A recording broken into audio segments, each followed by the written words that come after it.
Well, it's official.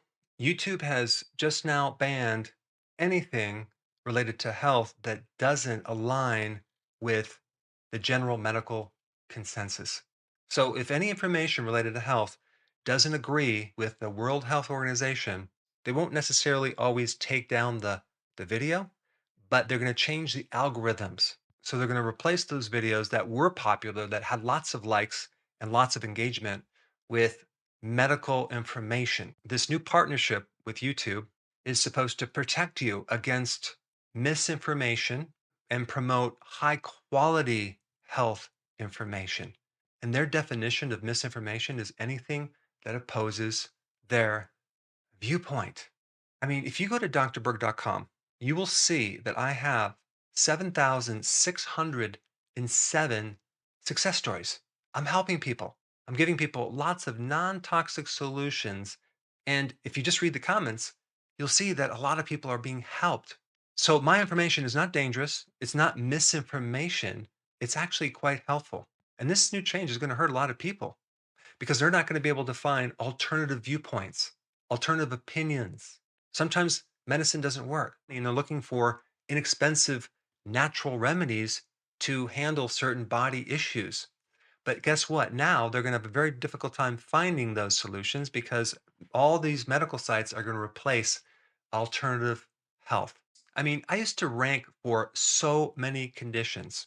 Now you can't even find me unless you type Dr. Berg slash whatever. And even on the keto diet, I have 928 keto videos. That's right, 928 videos.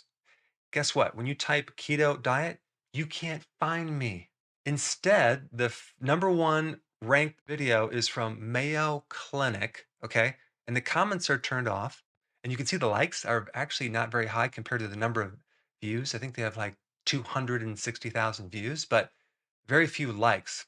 And it's an anti keto video. And I'm going to share some interesting things in that video. But I first want to communicate a couple things.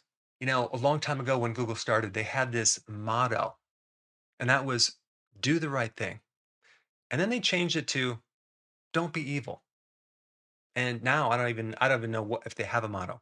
But you think just giving people this one medical viewpoint, this monopoly over your body, your healthcare, you think that's going to increase the quality of health? I mean, basically this move is going to wipe out the competition, and competition competing viewpoints and opinions are very, very good in the healthcare field because it forces everyone to raise the bar and do better at getting results. And how do we trust this medical group with all the strategic alliances and the strategic partners?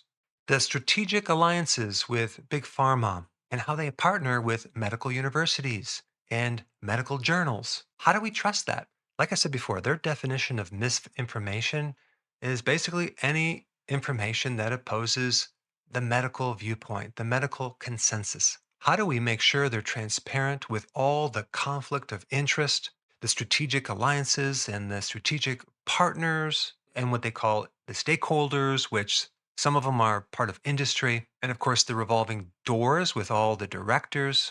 It's terrible. It's terrible. And I think it's going to hurt a lot of people because freedom of health information is really freedom of speech. And it's a very slippery slope. The more you start filtering out other opinions, other viewpoints, so many people go on the internet because they have not gotten results with certain types of medications and they're trying to find alternatives. So if someone wants something that's non toxic, okay, or something that's natural or a do it yourself remedy, that is all considered dangerous misinformation. Yeah, it's just terrible. But it's not just me, it's all the other alternative healthcare practitioners, anyone who comments on nutrition, even the layperson who wants to share their viewpoint on health, they're not going to rank. And this doesn't just hurt me or them, it hurts the person trying to find the right knowledge. We're going to be pretty much stuck with just one way of treating the body. And they call this science. They call this high quality health information, really? And there's also a really interesting side comment that I read about this, and they call it the silent epidemic. It's called health illiteracy. And some of these people that are writing about this give health illiteracy as the reason why people aren't going to the doctors as much and they're going online searching for alternative viewpoints on health.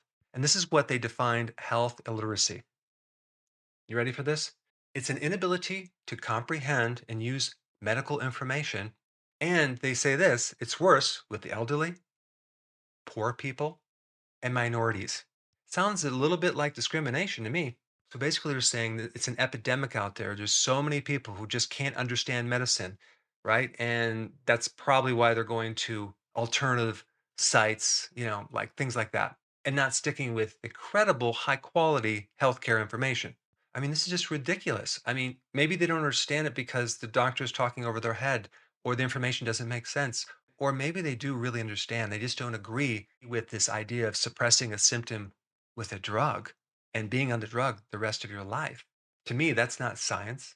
I mean, even if you start looking up like pretty much almost every disease, psoriasis, MS, and if you look at the cause of this, it'll say unknown cause, unknown cause. We don't know what causes it. Well, if you don't know what causes it, what makes you the expert over that condition?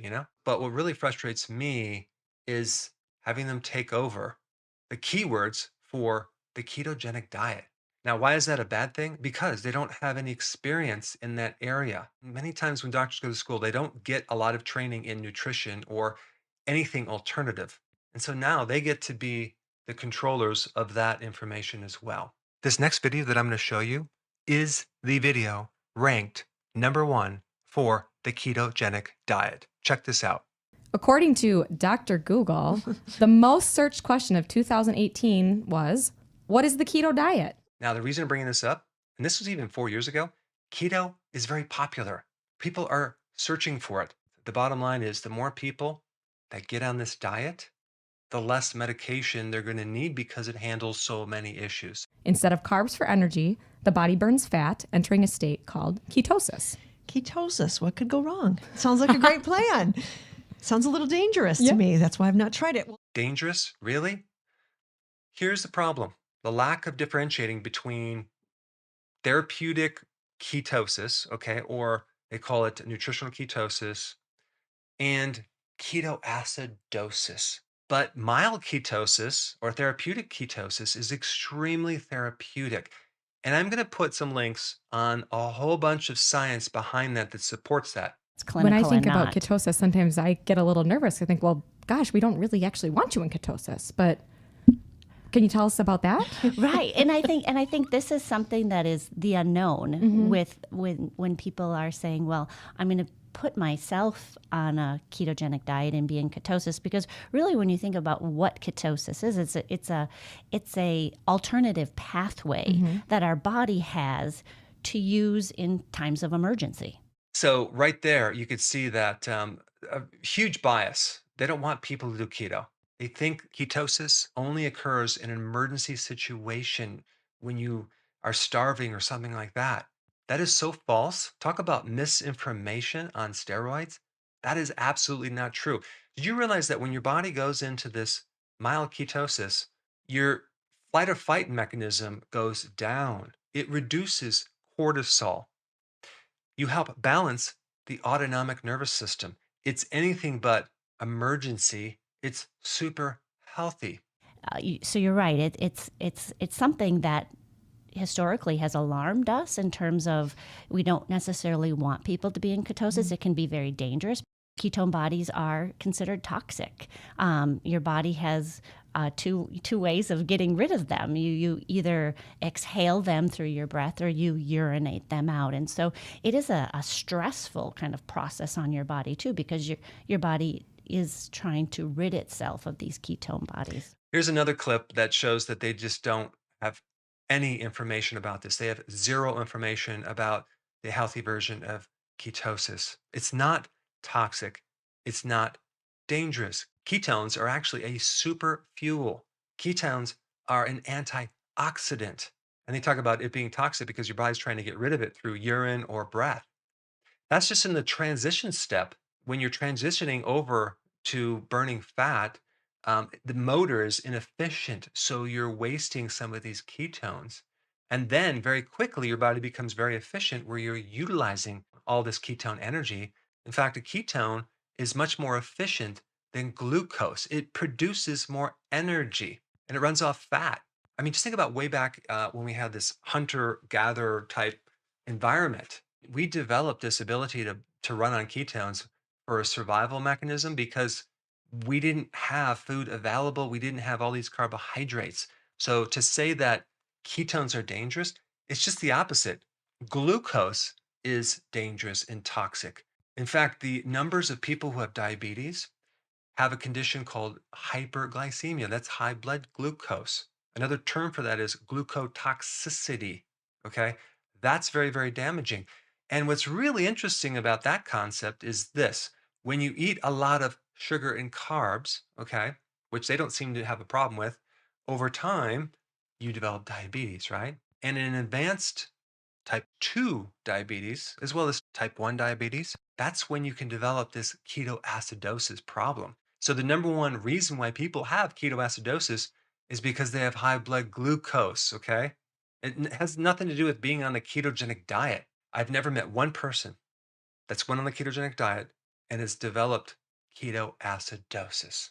Dr. Cozing, you and I both said we Yeah. know people who I know have several lost, people. lost hundreds of I think pounds. people I know socially or people that patients of mine, with big weight loss, and they feel great. Well, and so for them, they consider that to be, finger quotes, successful. Yeah. But possibly we're talking two different languages here. So, The ketosis and those ketones and things, that is not someplace that you want to be health-wise. Yes, weight loss is one of those successful indicators, but about all the other great indicators, like the improved blood sugars, like the having less of a fatty liver, better cholesterol levels, better energy, better cognitive function, less inflammation, better mood. These are all the benefits of the ketogenic diet. Anyway, I have a personal favor I want to ask you. Um, I would love to get your opinion on this situation. So if you would please click the link down below and go through the survey questions and tell me what your opinion is on this, what I think is very radical recent change of suppressing other viewpoints on health. So I want to thank you for watching this video and thank you in advance for filling out this survey because I really want to know what you think about this.